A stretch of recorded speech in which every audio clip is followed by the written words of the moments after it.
السلام علیکم ورحمۃ اللہ تعالی وبرکاتہ۔ نہ کوئی عروج دے نہ زوال دے، مجھے بس تو اتنا کمال دے کہ اپنی راہوں میں ڈال دے کہ زمانہ میری مثال تیری رحمتوں کا نزول ہو، میری محنتوں کا صلہ ملے، مجھے مال و زر کی ہوس نہ ہو، مجھے بس تو میرے ذہن میں تیری فکر ہو، میری سانس میں تیرا ذکر ہو، تیرا خوف میری نجات ہو، سبھی خوف تیری بارگاہ میں اے خدا، میری روز و شب یہی ہے دعا، تو کریم ہے تو رحیم ہے، سبھی مشکلوں سے نکال دے۔ حضرات، یہ بات ہے اس سمے کی جب لوگ دین درسگاہوں سے حاصل کرنے کے بعد کسی نہ کسی خانقاہ، کسی نہ کسی اللہ والے کی قرب میں جایا کرتے تھے اور ان کی خدمت کیا کرتے تھے، تو اللہ تبارک و تعالیٰ ان کو ولایت کے منصب پر فائز فرمایا کرتا تھا، اور وہ کوئی معرفت کے منصب پر فائز ہوتا تھا، اور جو کسی نہ کسی خانقاہ سے وابستہ ہو کر کے نکلتا تھا تو وہ کوئی کبھی اس کو زمانہ خواجہ معین الدین چشتی کے نام، کسی کو زمانہ خواجہ نظام الدین کے نام سے جانتا تھا، کسی کو زمانہ خواجہ بختیار کاکی کے نام سے، کسی کو زمانہ وارث پاک کے نام سے، زمانہ صابر پاک کے نام سے، زمانہ مدار پاک کے نام سے جانتا تھا۔ جب یہ بزرگ کسی نہ کسی خانقاہ سے وابستہ ہوئے، جب انہوں نے دین درسگاہوں سے حاصل کر کے کسی نہ کسی اللہ کے ولی کی قرب میں گئے، تو اللہ تبارک و تعالیٰ نے ان کو ولایت کے منصب پر فائز فرمایا۔ اسی طرح سے آج ہم اپنی اس ویڈیو میں ایک ایسے اللہ کے ولی کا ذکر کریں گے جن کو سارا زمانہ حضرت بایزید بستامی کے نام سے جانتا ہے۔ آج ہم اپنی اس ویڈیو میں حضرت بایزید بستامی کے ایمان لانے سے معرفت کے جو سلطان العارفین کا جو منصب تھا، اس تک کا جو سفر طے کیا تھا، اس پر اپنی نظر ڈالیں گے اور ہم اپنے ایمان کو تازہ کریں گے۔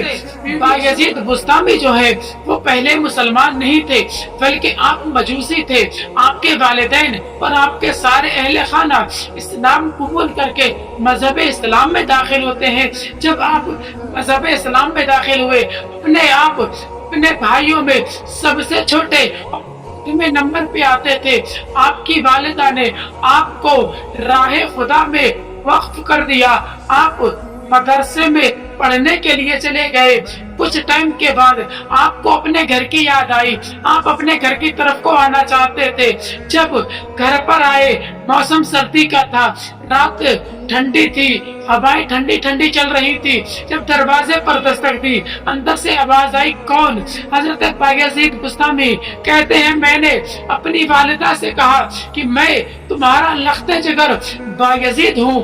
آپ کی والدہ نے کہا، بایزید میں بایزید کو نہیں جانتی، جو میرا بایزید تھا اس کو تو میں اللہ کی بارگاہ میں وقف کر چکے۔ گھر سے واپس چلے جاتے ہیں اور مدرسے میں تعلیم حاصل کرنے لگتے ہیں۔ اس کے بعد جب آپ مدرسے سے تعلیم حاصل کر لیتے ہیں، اس کے بعد آپ کو ضرورت تھی ایک اللہ کے ولی کی، ایک ایسی خانقاہ کی جو آپ کو ولایت کے منصب پر لے جا سکے، جو آپ کو معرفت کے منصب پر لے جا سکے۔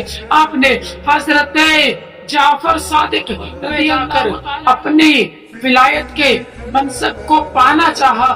آپ وہاں پر جاتے ہیں اور پھر وہاں پر خدمت کرنے لگتے ہیں۔ ایک وقت ایسا آتا ہے کہ آپ ولایت کے منصب پر فائز ہو چکے ہوتے ہیں اور آپ کو اجازت دی جاتی ہے کہ تم اپنے علاقے میں چلے جاؤ۔ اب حضرت بایزید اپنے گھر کی طرف لوٹتے ہیں۔ جب اپنے گھر پر پہنچے، کچھ سمے کے بعد اپنی والدہ کی خدمت کرتے وقت آپ نے اپنی والدہ سے کہا، اے میری اماں، اے میری امی جان، مجھ پر ایک تمہارا حق ہے، ایک اللہ کا حق ہے۔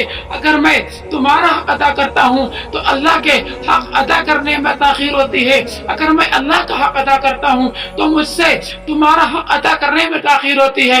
اے میری والدہ، اگر تم مجھ پر اپنا حق معاف کر دو تو میں اللہ کا حق ادا کر لوں گا، اللہ کا قرب حاصل کروں گا اور اس کی رضا